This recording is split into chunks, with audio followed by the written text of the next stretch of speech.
Taste the Daily. இந்திய விண்வெளி வீரர் சுபான்ஷு சுக்லா சர்வதேச விண்வெளி நிலையத்திற்குள் நுழைந்த முதல் இந்தியர் என்ற சாதனையை படைத்தார். நாசாவின் கென்னடி விண்வெளி மைய ஏவுதளத்தில் இருந்து சுக்லா உள்ளிட்ட 4 வீரர்களுடன் சென்ற ஃபால்கன் 9 ராக்கெட் 28 மணி நேர பயணத்திற்கு பிறகு விண்வெளியை அடைந்தது.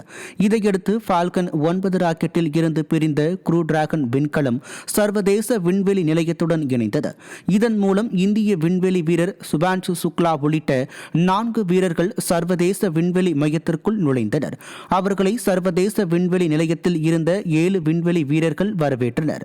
இவர்கள் 14 நாட்களுக்கு விண்வெளி நிலையத்தில் தங்கி 30 நாடுகளுக்கான விண்வெளியில் விவசாயம், குறைந்த புவியீர்ப்பு விசையில் மனித உடல் தசையின் செயல்பாடு உள்ளிட்ட 60 ஆராய்ச்சிகளை மேற்கொள்ள உள்ளனர்.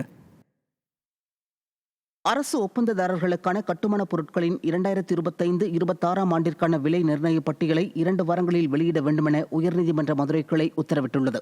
விலை நிர்ணய பட்டியலை வெளியிடக் கோரி நிதித்துறை, பொதுப்பணித்துறை, நெடுஞ்சாலைத்துறை உள்ளிட்ட செயலாளர்களுக்கு மனு அளித்தும் இதுவரை நடவடிக்கை எடுக்கவில்லை என கூறி தொடரப்பட்ட வழக்கை விசாரித்த நீதிபதி ஏப்ரல் மாதம் வெளியிடக்கூடிய விலை நிர்ணய பட்டியலை ஏன் இன்னும் வெளியிடவில்லை என கேள்வி எழுப்பினார்.